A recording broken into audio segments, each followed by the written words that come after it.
Works today. We're taking a live look right now at the South Engineering Building at NDSU, which will be buzzing in no time for classes. The countdown's on, kids. They begin at 8 a.m. Yeah, for you early birds, it's always a busy area of campus. It's just across the street from the Student Union.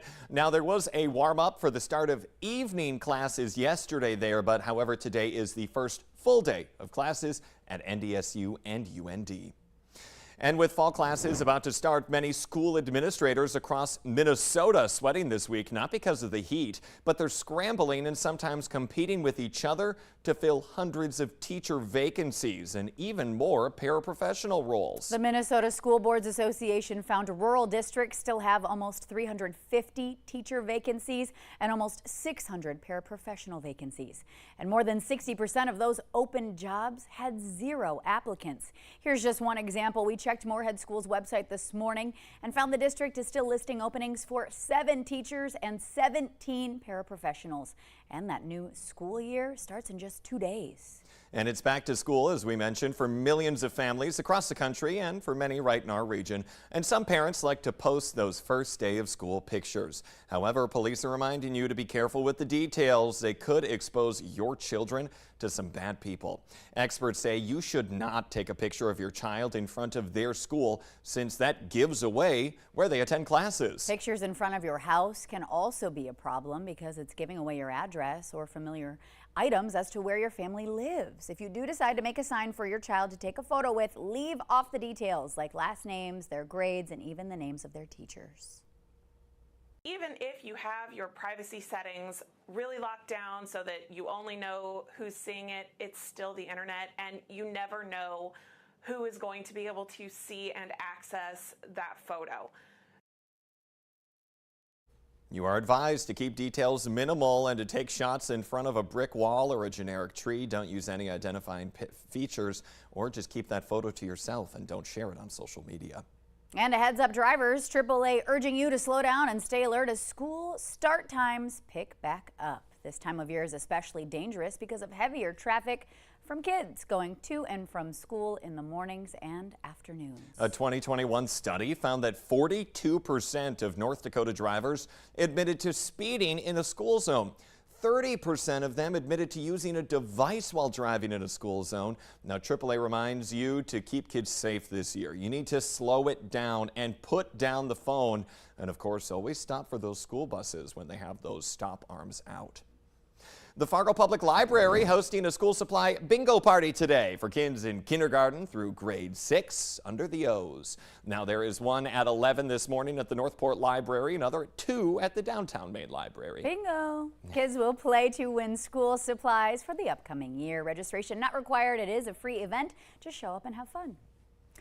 And the start of the new school year essentially here, so parents are wrapping up their back-to-school prep. Yesterday, to make that busy time a little bit easier for families, the Salvation Army and Joseph School of Hair Design partnered up to give free haircuts for children kindergarten through 12th grade.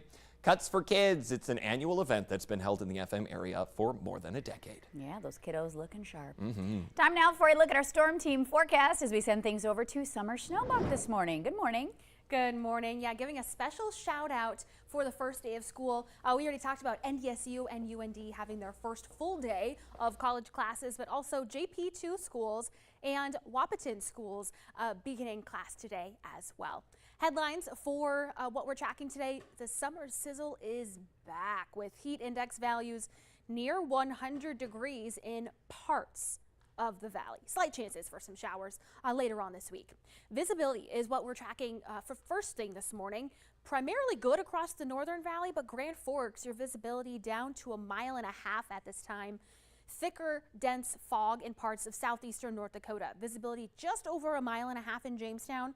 We've been at 0 visibility in Oaks all throughout the 6 o'clock hour. So the densest fog is to the south and east. This is the view from the Dakota Magic Casino on the North Dakota-South Dakota border. So a little hard to see this morning. So a heads up for your morning commute that will be dealing with areas of fog. Temperatures this morning heading out the door, 70s in some areas in the southern valley like Fargo. We're at 71. 60s elsewhere. Ramping up temperatures into the low 90s here in Fargo.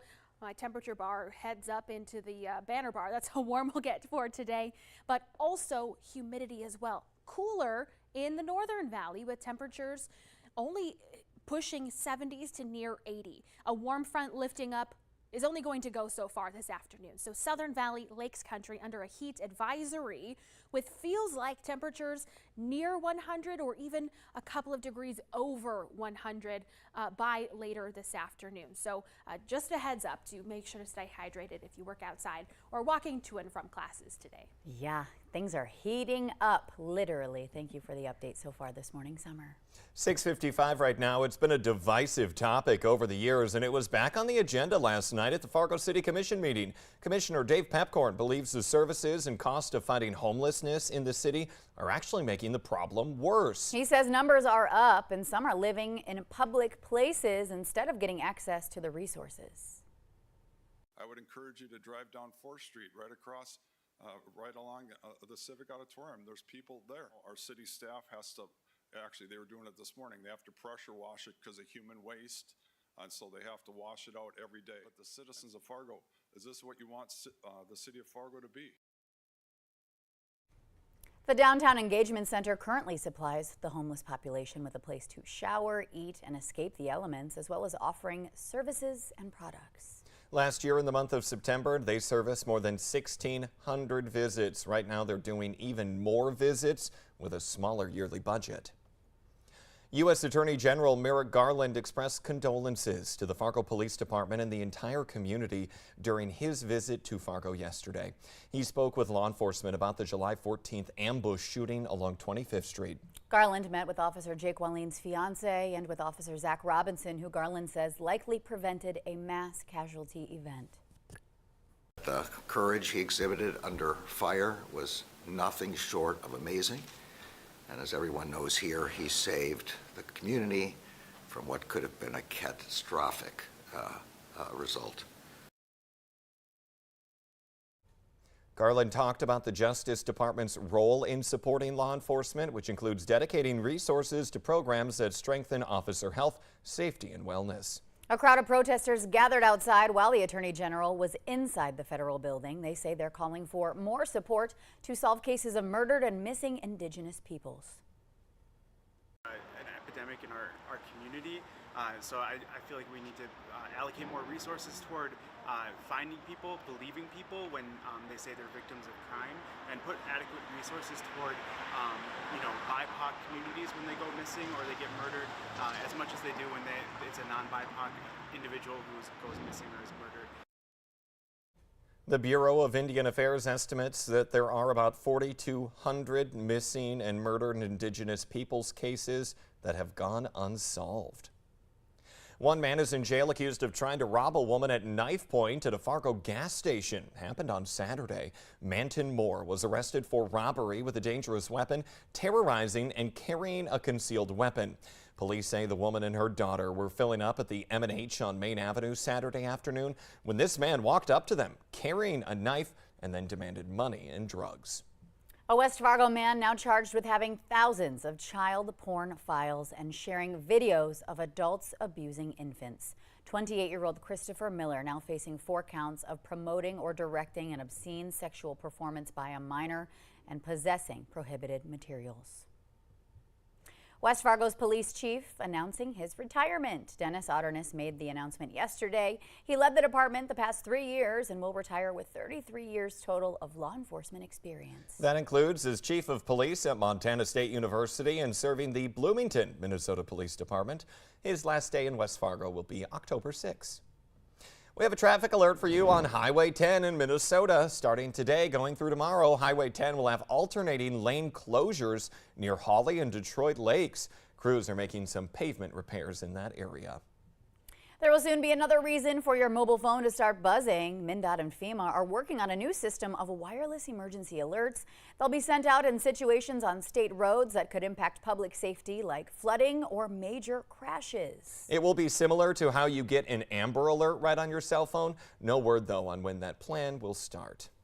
And this might look familiar to people who lived through the Valley's 1997 flood. This is in Cathedral City, California, though, this week. Rescuers jumping into heavy equipment to go in search of people in trouble from the tropical storm Hillary. Many residents trapped in their homes by mud up to 5 feet deep in some places. Rescue crews using front loaders to get people out. We hope that everyone there is able to get out safely and then rebuild in their community.